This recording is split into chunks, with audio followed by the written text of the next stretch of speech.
우리 한번 좌우 옆분과 인사 나누실까요? 사랑하고 축복합니다. 인사합시다.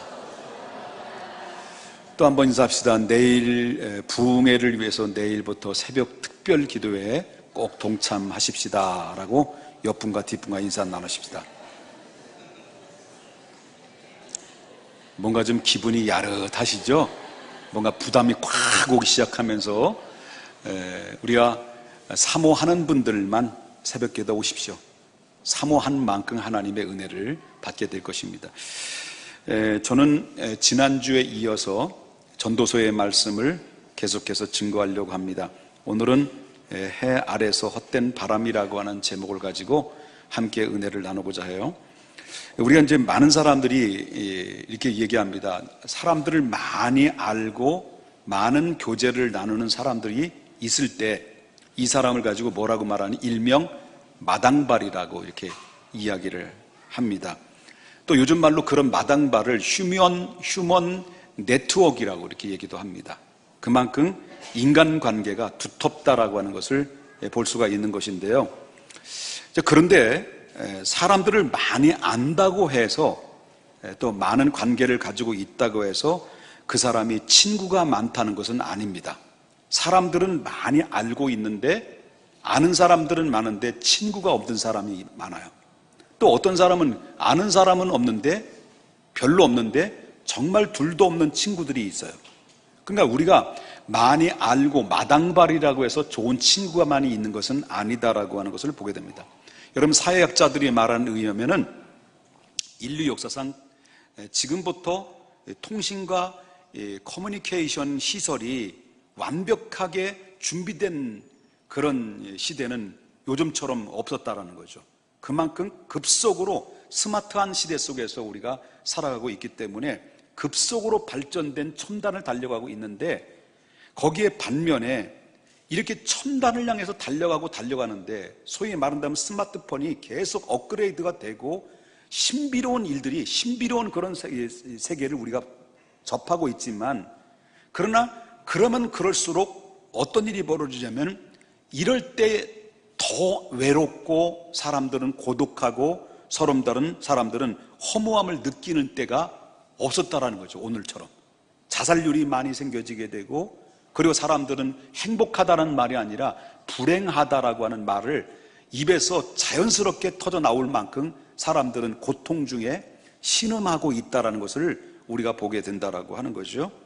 여러분, 매일 밤 이 지구촌에는 10억이라고는 인구가 배고픈 상태 속에서, 굶주린 상태 속에서 밤을 지새우는 사람이 있다는 거예요.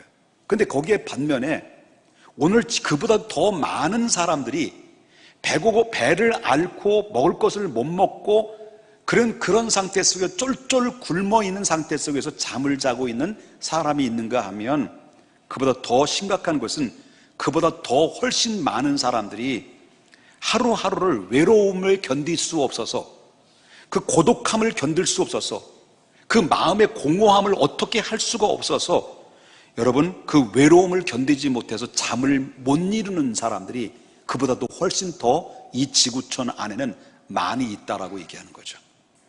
여러분, 사회학자 벤스 베커드라고 하는 사람이 이렇게 이야기를 해요. 이 세상에서 가장 흔한 질병이 뭐냐?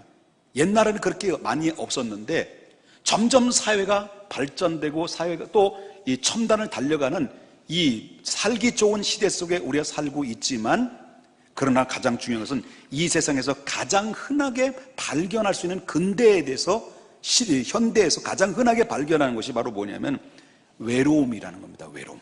사람들은 외롭다라는 거죠. 분명히 있어요. 가졌어요. 쟁취했어요. 없는 게 없어요. 버튼만 누르면 자동적으로 원하는 대로 다 이루어져요. 그런데 사람들은 그렇게 살기 좋은 편안한 가운데 있지만 마음속에는 공허함 때문에 외로워하고 있다는 거죠. 그래서 잠을 못 이루고 있다라고 하는 것을 우리가 보게 된다는 거죠. 여러분, 솔로몬도 그렇게 살았다는 거예요. 솔로몬도 지나온 세월을 보면 가질 것 다 가졌어요. 지혜의 왕이에요. 부귀와 영화를 가졌어요. 그리고 돈과 그리고 또 이 명예뿐만 아니라 그가 할 수 있는 일은 다 이 세상에 해봤어요. 그런데 그가 깨달았던 것이, 개인적 삶을 고백하는 것이 뭡니까? 내가 해 아래서 살아봤더니 헛된 바람을 잡는 허무한 것뿐이었도다. 그 고백이었어요. 그래서 이제 오늘 그 자기 자신을 이제 고백을 하고, 이제 오늘 본문에 들어가서는 이제는 자기 자신을 뛰어넘어서 이 세상에서 하나님 없이 해 아래서 살아가는 사람들을 한번 또 객관적으로 살펴봤다는 거예요. 객관적으로 살펴보았는데 딱 세 종류의 사람들이 이 세상에 살고 있다라고 솔로몬은 이야기해요. 그 세 종류의 사람 중에 첫 번째 종류의 사람은 하급 계층의 사람, 소위 일명 서민층의 사람들을 한번 관찰을 해봤다라는 거죠. 그 서민들의 삶을 살아가는 모습을 보니까 어떻다라는 거예요. 여러분, 지난주에 말씀드린 바와 같이, 지난주에 어떤 말씀 드렸냐면, 여러분, 이 세상에서 가장 의의 보루가 뭐냐는 거죠. 의의 보루가 뭐라고 그랬어요? 법이라고 그랬어요. 법이라고 했어요. 그런데 이 법을 다루고 있는, 바로 법을 다루고 있는 이 법정이라는 이 법정이 과연 정의를 보장할 수 있을까? 오늘날 이 법을 다루고 있는 오늘날 이 세상의 법정에서 과연 억울한 사람을 풀어주고 해결해 줄 수 있는 그런 이 모든 이 정의의 법으로 보장을 해줄 수 있는 환경이 지금 조성하고 있느냐? 라고 할 때 그렇지 않다라고 하는 거죠. 가장 마지막에 보호를 하는, 정의의 보호라고 하는 법조차도 우리가 신뢰할 수 없는 단계에 이르게 됐다. 그래서 솔로몬은 그때 당시에도, 오늘날도 있었던 일이 아니라 그때 당시에도 가장 정의의 보호라고 하는 법이라는 법이 보장받을 수 없는 것이었다라는 것을 솔로몬은 뭐라고 이야기를 했냐면, 지난주에 함께 읽었던 말씀을 다시 한번 보겠습니다만은 전도서 3장 16절을 한번 보겠습니다. 여기. 자, 한번 다 같이 한번 읽어보겠습니다. 시작. 또 내가 해 아래서 보건대 재판하는 곳 거기에서도 악이 있고 정의를 행하는 곳 거기에서도 악이 있도다. 자, 재판하는 곳에도 뭐가 있다는 거예요? 악이 있다는 거예요. 마지막 보루인데, 법이 모든 사람들을 보호해 줘야 되는데 그 법 자체 안에서도, 법을 다루는 곳에도 정의가 없다는 거예요. 악이 있고 정의를 행하는 그곳에도 뭐가 있다는 거예요? 악이 있다는 거죠. 자, 그러다 보니까 그 결과가 뭐냐? 법조차도 우리 모든 사람들이 살고 있는 서민층의 사람들을 보호를 받지 못하고 보호를 하지 않으니까 어떤 일이 벌어지느냐? 4장 1절을 보겠습니다. 4장 1절에 내가 다시 해 아래서 행하는 모든 학대를 살펴봤다. 솔로몬이 봤다는 거예요. 솔로몬이 보니까, 보라, 학대를 받는 자들의 뭐가 있다는 거죠? 뭘 봤다는 거예요? 눈물을 봤다. 첫 번째는 서민층의 학대를 받는 것을 봤다는 거예요. 그 학대를 받는 모습을 보니까 눈에서 눈물이 나와. 그 눈물도 봤다는 거예요.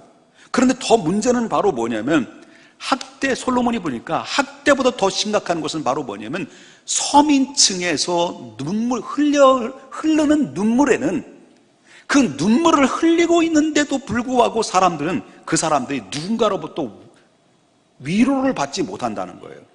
날 학대받고 노예처럼 이렇게 삶을 살고 노예처럼 일만 하고 무시를 당하면서 이렇게 살다 보니까 어떻습니까? 학대받는 것보다 더 안타까운 것은 그 누군가가 위로해주는 사람이 없을 만큼 고독감과 정말 허무함 속에 그들은 살아가고 있다는 것을 바로 솔로몬이 봤다는 거죠.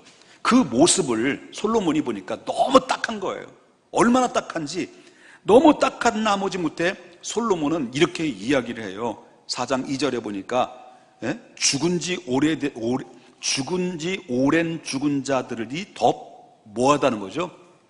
복되도다. 이 말은 무슨 말이냐면, 이대로 사느니 차라리 죽는 게 더 나을 것 같다. 저 사람들 보니까, 너무 비참하게 살아가는 모습을 보니까 이대로 사는 것보다 저 사람 차라리 죽는 게 더 낫지 않겠느냐?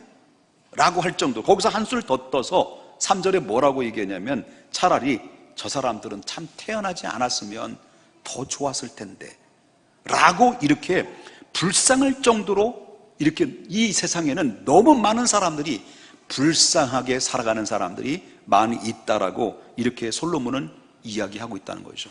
이게 바로 이 서민층에 살아가는 사람들, 해 아래서 살아가는 사람들의 모습을 이 솔로몬은 이야기하고 있다는 거죠. 두 번째 사람의 종류가 있습니다. 이제는 두 번째, 서민층에서 이제 그보다 좀 더 나은 중간계층, 소위 말한다면 중산층을 이렇게 이야기하죠. 자, 중산층을 봤어요. 중산층을 보니까 어떻다라는 거예요. 4장 4절을 보겠습니다. 다 같이 한번 읽어보겠습니다. 시작. 내가 또 본즉 사람이 모든 수고와 모든 재주로 말미암아 이웃에게 시기하거든 이것도 헛되이 바람을 잡는 것이로다. 자, 솔로몬을 보니까 중산층을 봤어요. 아까는 이제 서민층을 봤어요. 자, 중산층을 딱 보니까 저들의 삶을 살아가니까 너무나 피 터지는 치열한 경쟁 속에 살아가요. 여기서 좀 치고 올라가면 이제 상류층에 들어가느냐, 여기서 따라잡지 못하면 그대로 서민층으로 내려가느냐, 여기에 이 결정된 것 때문에 더 욕심을 가지고 더 많이 가지려고 더 많이 벌려고 하다 보니까 지나친 경쟁 의식 속에 살다 보니까 남 눈치 안 보고 아주 그냥 약삭 빠르고 출세주의로 빠져나가다 보니까 삶의 방식으로 살다 보니까 어떻습니까? 다른 사람들이 아유 저 인간, 저 지독하군 저 인간, 그러면서 사람들로부터 시기를 받고 그래 눈살을 찌푸리게 만들고 그리고 시기와 질투의 대상이 됐다는 거죠. 그러다 보니까 내가 어느 정도 성공은 하고는 있는데 어느 정도 가진 것 같은데, 그런데 가지면 가질수록 성공하면 성공할수록 점점 내 마음은 피폐해져 가고 있고 평화를 잃어버리고 기쁨이 상실됐다라고 하는 거예요. 이게 솔로몬이 중산 계층의 사람들을 보고 그렇게 고백하고 있는 거예요. 그래서 이런 사람들을 보면서 이 솔로몬은 뭐라고 말합니까? 7절에 보니까 내가 또 다시 해 아래서 헛된 것을 보는도다. 헛된 것을 봤다. 그 다음에 이제는 어디를 봐야 되겠습니까? 서민층을 봤고 중산층을 봤고 이제는 어디층을 봤습니까? 이제는 상류층을 보죠. 상류층을 봤습니다. 소위 말하는 승리한 사람이라고 말하죠. 자, 8절에 솔로몬이 그 사람들을 봤다는 거예요. 솔로몬은 자 8절에 뭐라고 말하냐면 어떤 사람은 뭐가 없고 아들이 없고 형제도 없이 홀로 있으나 그의 모든 수고에는 끝이 없도다. 또 비록 그의 눈에 부요함을 족하게 여기지 아니하면서 이르기를 내가 누구를 위하여는 이같이 수고하고 나를 위하여는 행복을 누리지 못하게 하는가 하여도 또 뭐라고 말합니까? 이것도 서민층처럼 중상층처럼 내가 상류층에 속해 있다 할지라도 이것도 헛되이 불행한 노고로다. 이렇게 얘기를 해요. 그래서 도대체 행복이 어딨냐는 거예요. 그러죠. 자, 그만큼 경제적으로도 이겼어요. 이 사람은, 상류층의 사람들이. 인간적으로 인생으로 볼 땐 성공한 사람으로 평가를 받아요. 가질 만큼 가졌고 누릴 만큼 누릴 수 있었어요. 그런데 그만큼 족할 것 같은데, 다 가졌는데, 다 누렸는데, 다 얻었는데, 어느 정도 다 갖추었는데 이제는 그만하면 족할 것 같은데 왜 자꾸 마음속에 만족하지 않지? 왜 만족이 없지? 그래서 만족하지 못해서 결국 어떻습니까? 결국 일에 매달려요. 일에 중독이 돼버려요. 그러니까 학문적으로 말한다고 한다면, 이것을 학문적으로 말한다고 한다면 업적을 통해서 자기 존재 가치를 확인하고 싶기 때문이었습니다. 그래서 이 더 많이 소유하고 있으면, 더 많이 갖고 있으면 그만큼 자기 가치가 있는 사람으로 이 평가를 받을 수 있다는 생각에 어떻습니까? 더 많이 일하고 더 많이 성취하려다 보니까 어떻습니까? 그 눈에는 아무것도 안 보이는 거예요. 결국 그저 돈, 그저 명예, 내 삶의 가치, 이것 때문에 가족도 안 보이고 남편도 아내도 안 보이고 자식도 안 보이고 형제도 안 보이고 그래 안 보이는 거예요. 그러다 보니까 오직 출세 문제 때문에 결국은 어떠죠? 그 주변에는 아무것도 없이 쓸쓸히 혼자 남게 된다는 거죠. 아들도 없습니다. 형제도 없습니다. 왜 그럴까요? 이 사람이 결혼하지 않았기 때문에 그럴까요? 아닙니다. 결혼했습니다. 결혼도 했고 자녀도 있습니다. 형제들도 있습니다. 그래 다 있는데 다만 뭐가 안 보이는 거예요? 그 욕심과 더 많이 가지려는 가치 때문에 자기 가치를 드러내기 위해서 하다 보니까 결국 가족이 안 보이는 거예요. 눈에 보이지 않는 거예요. 아내도 안 보이고 자식도 안 보이고 형제도 안 보이는 거예요. 오직 일 중독이에요. 오늘 이렇게 살아가는 사람이 많이 있을까 없을까요? 많이 있어요. 그러면 그는 어떻습니까?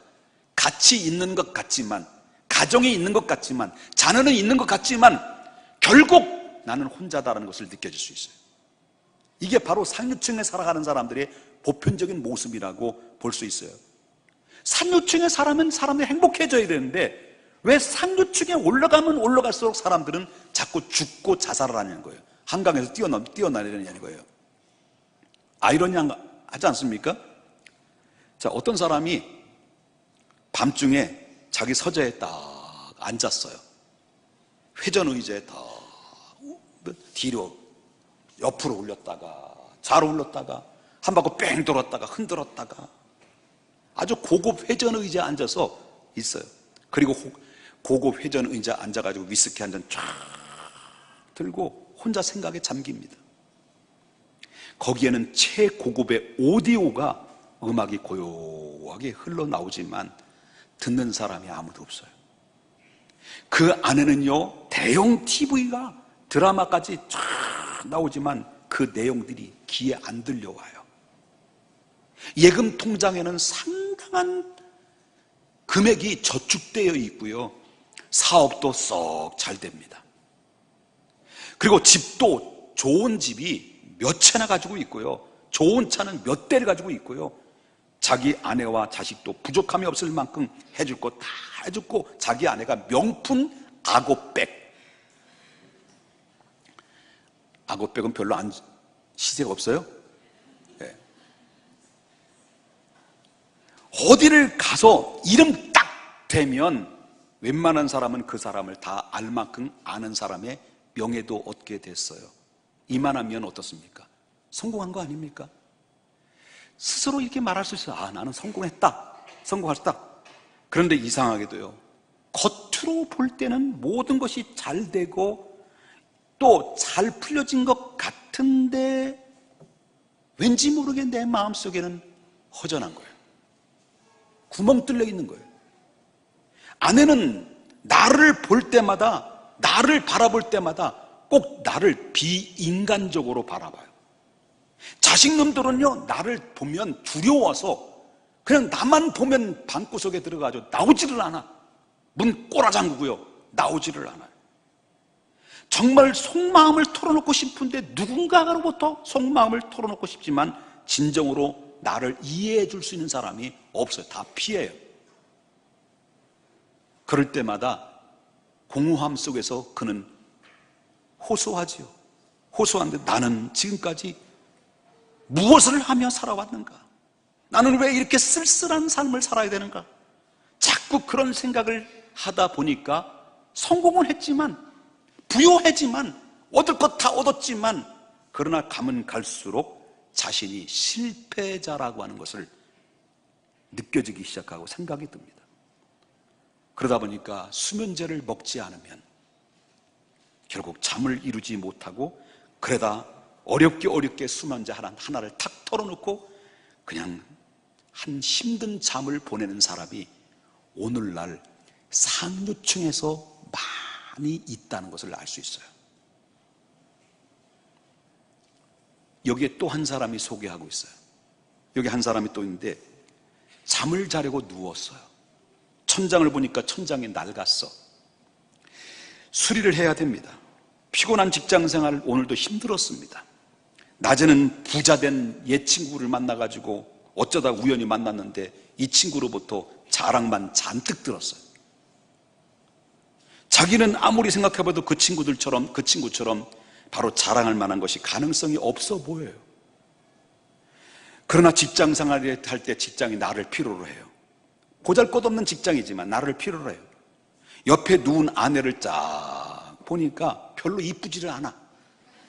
눈에 눈꺼풀이 조금 껴있고 파마는 다 풀어지고 그대로 누워있지만 누워있는 그 아내를 볼 때 그렇지만 이 여자는 착한 여자예요. 그저 내 아내는 나를 위해서 자기의 모든 것을 다 바칠 수 있을 만큼 준비가 되어 있는 아내였어요. 아이들은 그저 평범합니다. 아주 평범합니다. 그냥 쫙 평범합니다. 일단 잘 먹어. 그리고 건강해. 명랑해. 자식들은 나를 믿고 따르고 아빠가 아빠에게 언제든지 늘 아빠를 보면 고마운 마음을 가져요. 아빠 고마워. 아빠 감사해요. 내 주변에는 이 사람은요, 내 주변에는 함께 웃을 수 있는 친구가 있어요. 함께 울어줄 수 있는 친구가 있어요. 울고 싶을 때 함께 울고 웃을 때 함께 웃을 수 있는 친구가 주변에 있어요. 그리고 무엇보다도 이 사람은 하나님이 함께 계셔요. 그리고 하나님을 신뢰해요. 나를 사랑하는 그분이 내 길을 인도하신다는 늘 확신 속의 삶을 살아가요. 나는 행복해요. 사랑이 샘솟으니 이 세상 무엇이든 채우고도 남아요. 주님 행복합니다. 주님이 함께 하시니 내가 궁궐에 살아도 초막에 살아도 환경에 상관없습니다. 주님이 나와 함께 하시니 나는 행복합니다. 누가 뭐래도 나는 행복합니다. 그는 자기가 하나님께 기도한 후에 아내와 아내에게 입을 맞추고 자식들에게 입을 맞추며 잠을 편안하게 잡니다. 전자와 후자 두 자래, 첫 번째 남자와 두 번째 남자를 소개해 줬어요. 그렇다면 여러분 질문 드리겠습니다. 누가 승리자일까요? 전자입니까? 후자입니까? 설교를 들었어야 전자인지 후자인지 알 수 있지. 생각은 엉뚱한 데가 있고. 전자예요? 후자예요? 진작 얘기해야 제가 오해를 했잖아요. 자, 두 종류의 사람 중에서 두 번째 남자가 바로 있고 없고의 차이예요. 첫 번째 남자는 다 가졌어요. 근데 가장 중요한 걸 잃어버렸어요. 누굴 잃어버린 거예요? 하나님을 잃어버렸어요. 두 번째 남자는 다 갖지를 못했어요. 현재 진행형이에요. 근데 아직 이루지 않고 성취되지 않았지만 그가 가진 게 있어요. 마음 복판에 누가 계셔요? 하나님 계셨어요. 그래서 자는 행복한 거예요. 그 잠을 편안하게 자는 거예요. 이게 차이예요. 솔로몬은요, 자기 개인이 아닌 해 아래서 이렇게 바등바등하고 살아가는, 소위 말한다고 서민계층, 해 아래 살아가고 있어요. 늘 학대를 받으며 늘 고통당하며 늘 눈물을 흘리며 위로받을 자 없는 상태 속에 살아가는 해 아래서 살아가는 사람들을 봤어요. 또 중산계층, 남의 눈치 보지 않고 살기 위해서 정말 치열한 경제 피터지게 싸우면서 이기면서 남들을 미움을 받고 그렇게 살아가는 사람들도 보았어요. 상류계층, 다 가졌지만 그래도 늘 부족해서 외로워서 잠 못 이루는 사람도 보았다고 하는 거예요, 솔로몬이.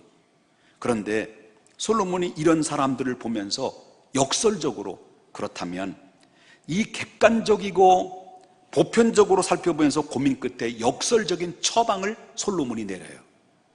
너희들이 그렇게 살면 안 된다. 연약한 자를 무시하고 학대하지 말고 위로하는 삶을 살아가라. 네가 정말 행복하길 원한다면 그렇게 살아야 된다. 또 지나친 경쟁의식이나 약삭빠른 그런 출세주의의 삶의 방식을 이제 벗어버려라. 그리고 오만한 삶을 살지 말고 더불어 사는 삶을 좀 살아가라 라는 이 처방을 이 세 종류의 사람들에게 내려주고 있는 내용이에요. 그렇게 하기 위해서는 정말 가장 무엇보다 중요한 것이 바로 뭐냐, 이 세 종류의 사람들의 필요한 것은 바로 뭐냐면 관계가 필요하다는 관계. 가장 관계가 중요하다는 거, 관계. 그러면 이 관계에서 첫 번째 세 가지의 방법을 솔로몬은 제시하고 있어요. 그러면 첫 번째는 함께 수고하는 방법을 제시해 주었어요. 이건 활동에 기초하는 인간관계를 말했습니다. 가장 무엇보다도 인간관계가 얼마나 중요한가라는 것을 보게 되는데, 자, 4장 9절을 한번 보겠습니다. 4장 9절에 자, 읽겠습니다. 시작. 두 사람이 한 사람보다 나음은 그들이 수고함으로 좋은 상을 얻을 것입니다. 자, 이 방법은, 자, 한 사람보다도 두 사람이 함께 수고하는 게 낫다는 거예요.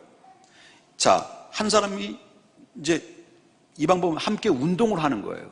운동을 하다 보니까 누군가로부터 운동을 배워요.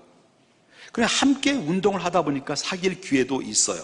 그러나 문제는 활동이 다 끝나면 어쩌다 보면 이 관계가 또 헤어지고 관계가 깨질 수가 있는 불완전한 관계예요.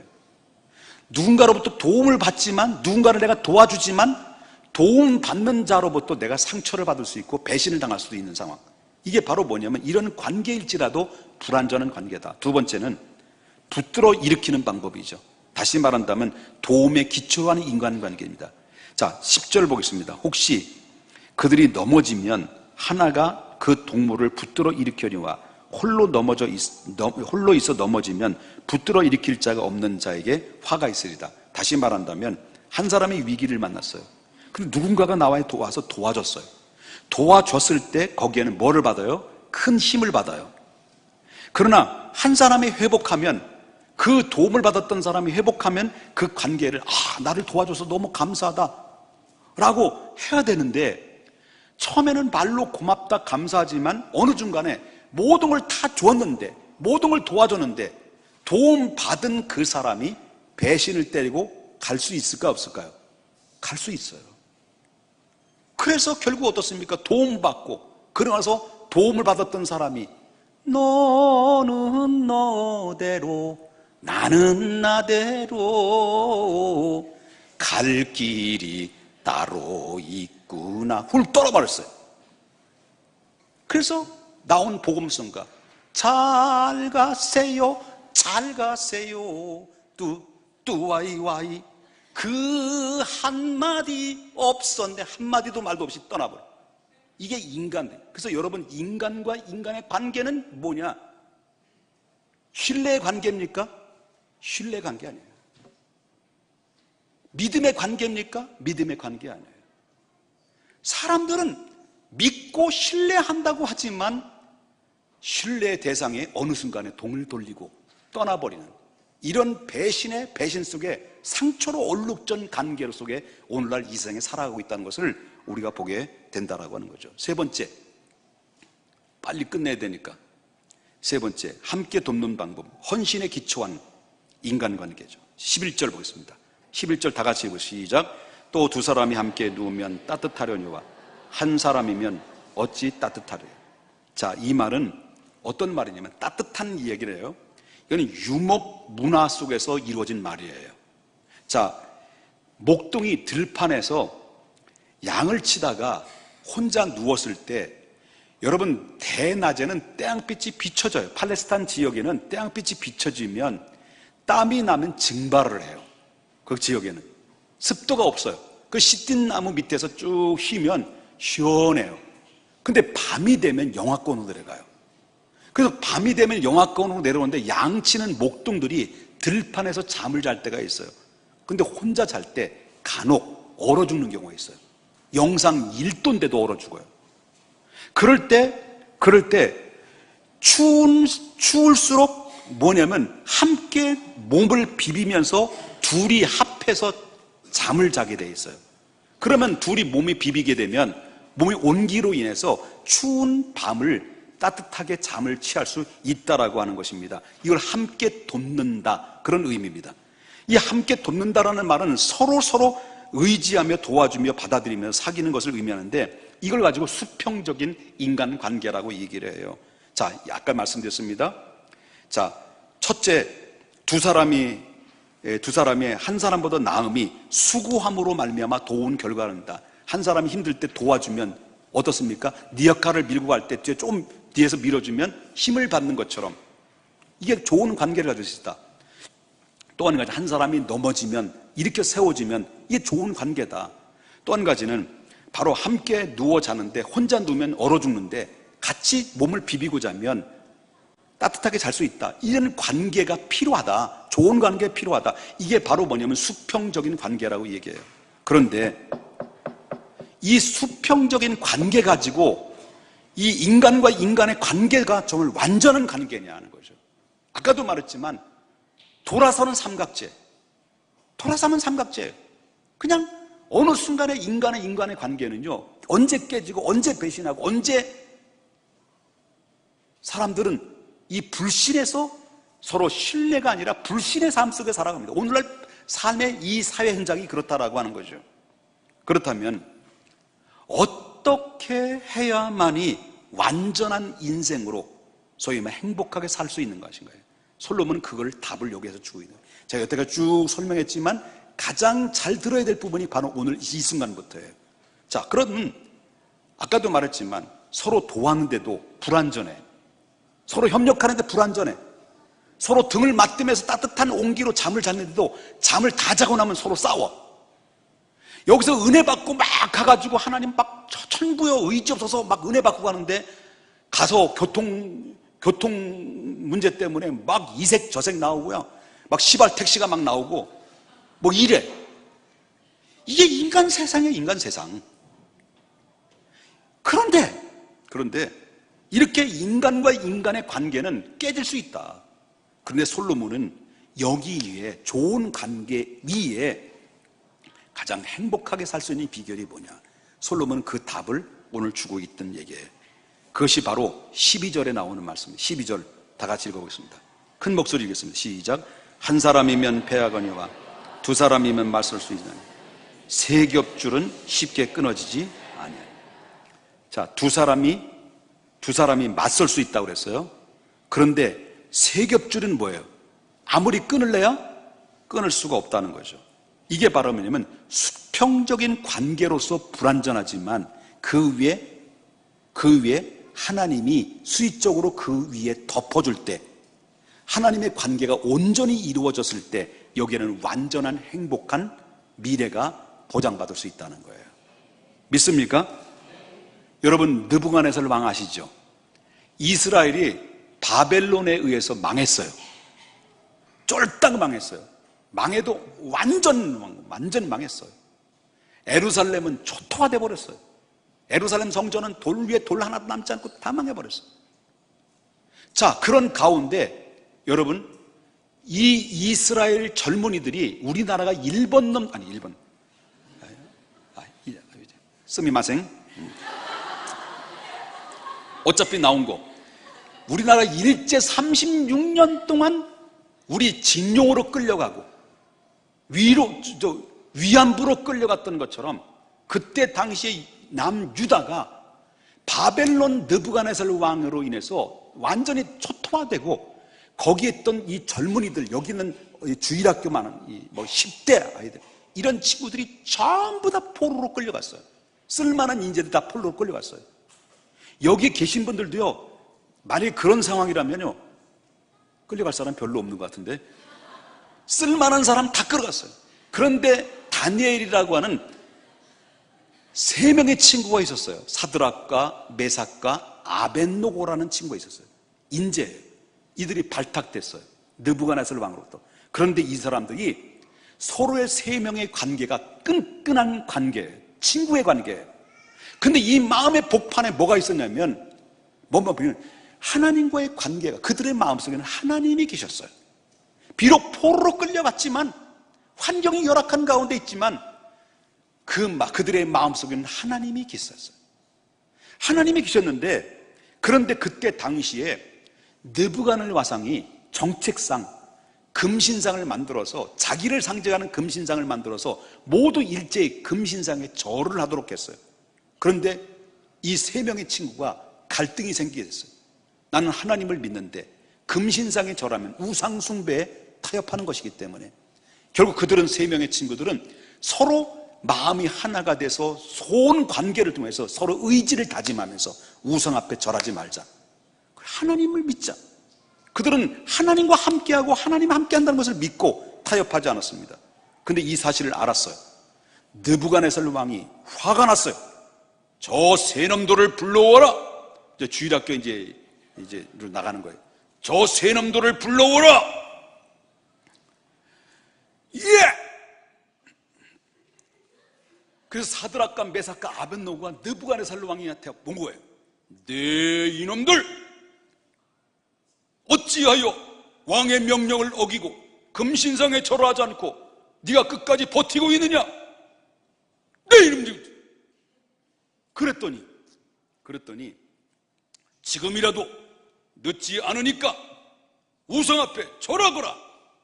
그랬더니 이 사드락과 메삭과 아벳노고가 느부갓네살 왕이요, 무슨 소리를 그렇게 하십니까? 이 일에 대해서 왕에게 대답할 이유가 없나이다.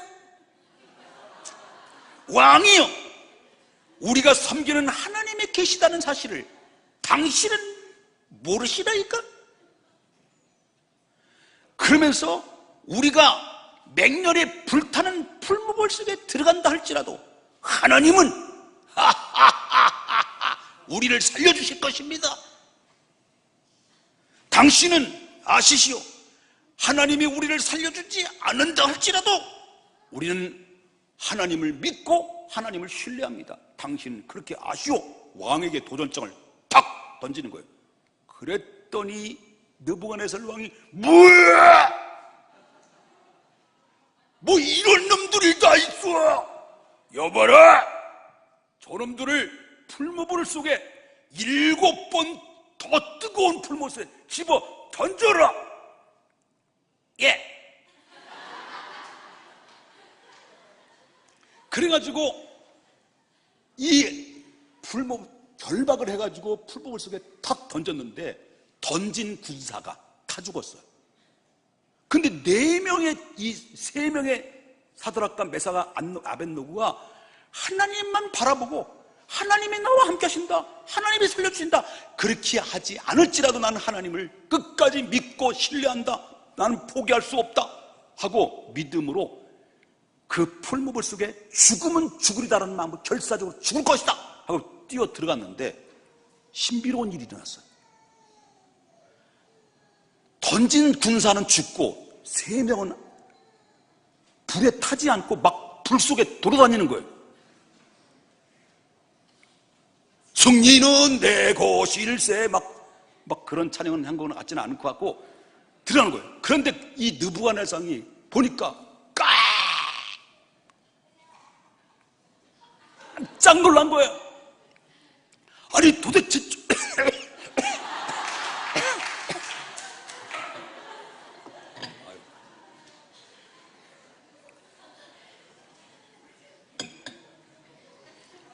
아니 도대체 저놈들이 들어간 놈들은 3놈 아니냐? 근데 한 사람이 더 있는 저 사람은 누구냐? 저 사람은 하나님의 사자 같고 하나님이신 것 같도다, 하나님 아들 같도다. 보니까 느부갓네살 왕이 딱 보니까 그 불 속에 들어가 있던 3명의 친구들 있잖아요. 3명의 친구 말고 하나님이 급하게 보내준 천사를 그 안에 들어보는 거예요. 그래서 3명을 불에 타지 않도록 싹 보호해 준 거예요. 그래서 이 3명이 살아난 거예요. 그리고 그 느부갓네살 왕이 여봐라, 정말 저들이 믿는 하나님이 진짜 살아계신 하나님이구나. 저 사드락과 메삭과 아벳노고와 저 다니엘은 총리가 될 것이며 저들은 중요한 요직에 앉혀질 것이다. 대박, 완전 대박, 열라짱. 그래 막 중요한 막 요직에 앉아가지고요. 이게 바로 뭐냐면 인간과 인간의 관계 속에는 서로 끈끈한 관계를 유지한다 할지라도 불완전해요. 언제 깨지고. 그래서 사람은 믿음의 대상이 아니고 사랑해야 될 대상이에요. 신뢰의 대상이 아니에요. 언제 돌아서고 언제 깨질 줄 모르는 그런 불완전한 관계예요. 그런데 이 3사람이 승리할 수 있었던 것은 위에 계신 해 위에 천지 지으신 여호와 하나님이 지금도 살아계시고 우리와 함께 하신다는 믿음과 신뢰의 관계를 잃어버리지 않으니까 하나님이 그들을 도와주셨고 그들과 함께 하셨고 그들을 형통하게 만들어 주셨다라고 하는 사실이에요. 이것이 수평적인 관계이고 그 외 수직적인 관계라고 하는 것을 보게 되는 거죠. 여러분, 이게 삼겹줄이라는 거예요. 사랑하는 여러분, 오늘 이 시대를 살아가는 가운데 얼마나 힘들고 얼마나 고달픕니까? 여러분, 이 세 종류의 사람 중에 우리도 속할 수 있어요. 여러분, 서민층에 있는 분도 여기 계실 것이고 중산계층에 있는 분도 있을 것이고 그리고 또 나름대로 성공한 분들도 여기 계실 것입니다. 그렇지만 여러분이 서민층이든 중산계층이든 아니면 상류의 계층에 살든 해 아래서 살아가는 사람들은 불안정한 삶이에요. 행복해질 수가 없어요. 절대 순간적이고 찰나적일 수 있을지 모르지만 영원할 수 없는 거예요. 그런데 해 위에 계신 여호와 하나님이 사랑으로 덧입고 사랑의 우산으로 덮어줄 때 그 안에 보호가 있고 그 안에 기쁨이 있고 그 안에 평화가 있고 평화로다 하늘 위에서 내려오네. 평화가 환경이 문제가 아닙니다. 초막에 살아도 궁궐에 살아도 여러분이 주님을 모시면, 여러분의 가정의 주님을 모시면, 여러분의 인생의 주님과 함께 동행하면 여기에 천국이고 여기에 진정한 인생의 축복의 길이 있고 안전이 있고 하나님의 사랑이 있는 거예요. 요한복음 16장 33절 이것을 너에게 이르는 것은 너희가 내 안에 평안을 누리게 하려 함이라. 세상에선 너희가 환난을 당하나 담대하라. 내가 세상을 이기었느니라. 하나님과 합하면, 여러분과 하나님과 합한 인생으로 살아가면, 여러분 여태까지 내 힘으로 살아봤잖아요. 여태까지 바등바등 싸우며 살았잖아요. 악이 다투며 살아왔잖아요. 이제는 제발 내 힘으로 살아가지 말라는 겁니다. 여러분의 인생을 내게 능력 주시는 자 안에서 모든 것을 할 수 있는 그분의 힘과 함께 더불어 여러분 그분을 내 옆에 동반자로 삶을 살아가라는 겁니다. 그래야 할 때 여러분을 인도하실 것이고 여러분들을 보호해 주실 것이고 여러분을 행복하게 만들어 주실 것이고 인생의 승리자가 될 수 있는 것입니다. 그래서 이렇게 하나님과 합해지게 되면 삼겹줄은 쉽게 끊어질 수가 없는 것이며 시편 118편 6절에 말하기를 뭐라고 하면 여호와는 내 편이시니라. 여호와는 내 편이시니라. 바로 여호와가 여러분의 편이 되실 때 진정한 인생인 승리자의 인생이고 후회 없는 발자취를 남길 수 있는 삶이 될 것입니다. 이 사람은 죽음의 문턱 앞에서도 두려워하지 않습니다. 사망의 음침한 골짜기로 다닐지라도 내가 두려워하지 않는 것은 언제나 주께서 나와 함께 하신다는 것을 믿기 때문인 것입니다. 이 사실을 믿으시고 주 안에서 여러분과 함께 하시는 놀라운 축복이 함께 하시기를 주님의 이름으로 축복합니다.